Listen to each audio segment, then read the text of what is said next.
જય ગણેશ, જય શ્રી કૃષ્ણ, હરિઓમ, ઓમ નમઃ શિવાય. મિત્રો, પવિત્ર શ્રાવણ માસ એના વિશે હું તમને થોડીક માહિતી આપવાની છું. આજે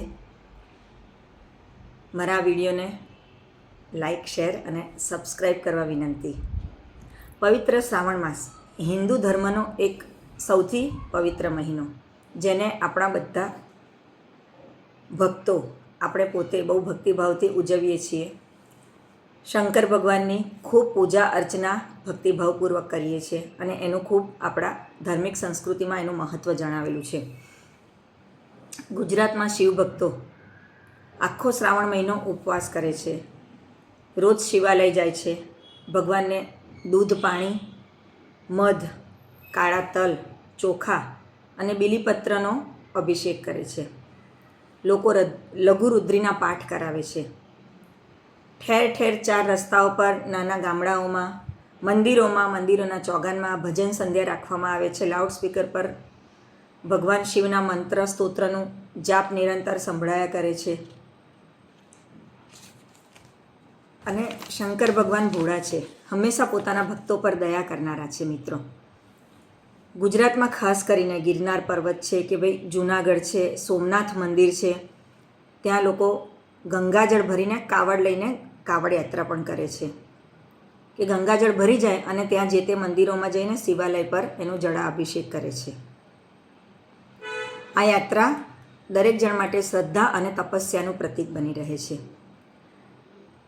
પછી મિત્રો, આપણે વાત કરીએ તો શ્રાવણ મહિનામાં ઘણા બધા તહેવારો આવે છે આપણા ધાર્મિક, જેમ કે ભાઈ બોળ ચોથ આવે, નાગપંચમી આવે, હરિયાળી તીજ આવે, જે આપણા ગુજરાત સિવાયના બહારની બધી મહિલાઓ કરતી હોય છે.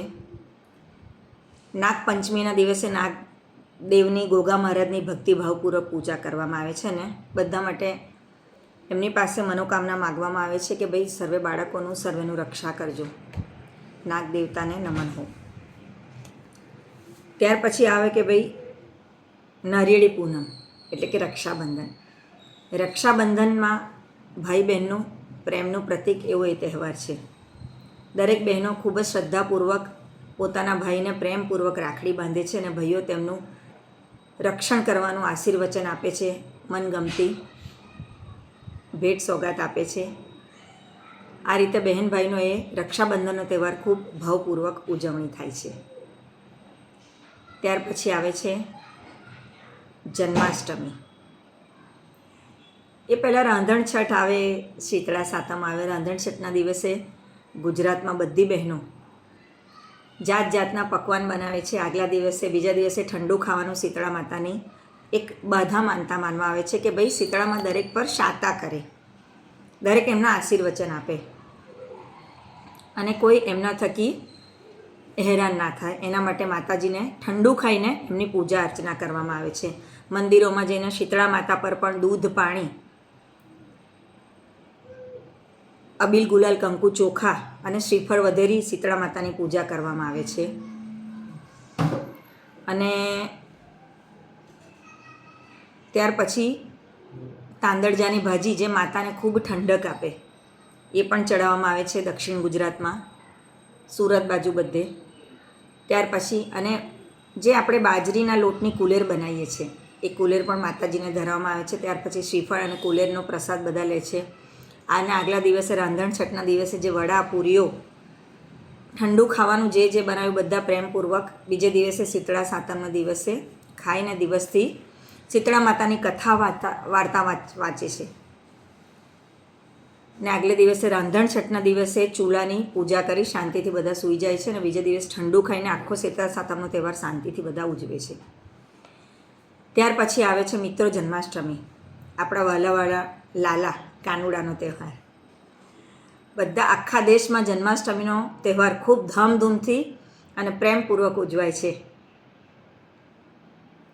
આપણા નંદલાલા, ગોકુળના રાજા, એના જય ઘોષ સાથે અને દરેક જગ્યાએ મટકી ફોડવાના કાર્યક્રમો રાખેલા હોય છે. ત્યાં બધા જાત જાતના પેલા ગોપાળો આવે છે, ગ્વાલા બનીને આવે છે અને મટકી ફોડના કાર્યક્રમો ઉજવવામાં આવે છે. બધા એમાં પ્રેમપૂર્વક ભાગ લે છે અને ખૂબ કૃષ્ણ અને બાલકૃષ્ણ માખણચોર નંદલાલ એમના નામથી જય ઘોષ કરે છે. રાત્રે મંદિરોમાં 12 વાગે શ્રી કૃષ્ણ જન્મોત્સવ ઉજવાય છે. આપણા દ્વારકા છે, ડાકોર છે, ત્યાં લાઈવ પ્રસારણ કરવામાં આવે છે. દરેક અને ગુજરાતનું મુખ્ય આપણું જે તીર્થ સ્થળ કહે છે ડાકોર, ત્યાં પણ દ્વારિકા નગરી, એ સિવાય બધા શ્રી કૃષ્ણના મંદિરોમાં રાત્રે 12 વાગે કૃષ્ણ જન્મોત્સવની ઉજવણી ખૂબ પ્રેમપૂર્વક ભાવપૂર્વક થાય છે. બધા એનો લાભ લે છે.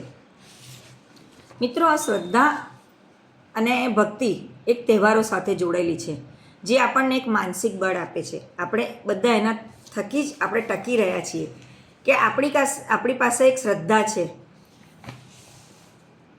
ત્યાર પછી આવે છે ભાઈ આ જન્માષ્ટમી પૂરી થઈ ત્યાર પછી બાકીનો મહિનો શ્રદ્ધાપૂર્વક ઉજવે છે. 4 સોમવાર આપણે કરીએ છીએ, 2 અગિયારસ કરીએ છીએ. આ રીતે આખો શ્રાવણ મહિનો ખૂબ ભક્તિભાવપૂર્વક આપણે શંકર ભગવાનની મહિમા સાથે, એમના રુદ્રાષ્ટકમ, બિલ્વાષ્ટકમ, શિવાષ્ટકમ, શિવ મહિમ્ન સ્તોત્ર સાથે એમની પૂજા અર્ચના કરીએ છીએ.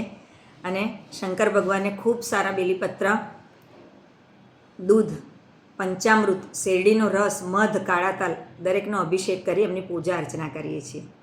તો મિત્રો, હું અહીં મારી શ્રાવણ માસની આટલું મહાત્માની જે મેં તમને ટૂંકમાં સાર આપ્યો છે એ વાત પૂરી કરું છું. મારી સાથે વિડીયોમાં બની રહેવા તમારો ખૂબ આભાર. ઓમ નમઃ શિવાય. હર બોલે.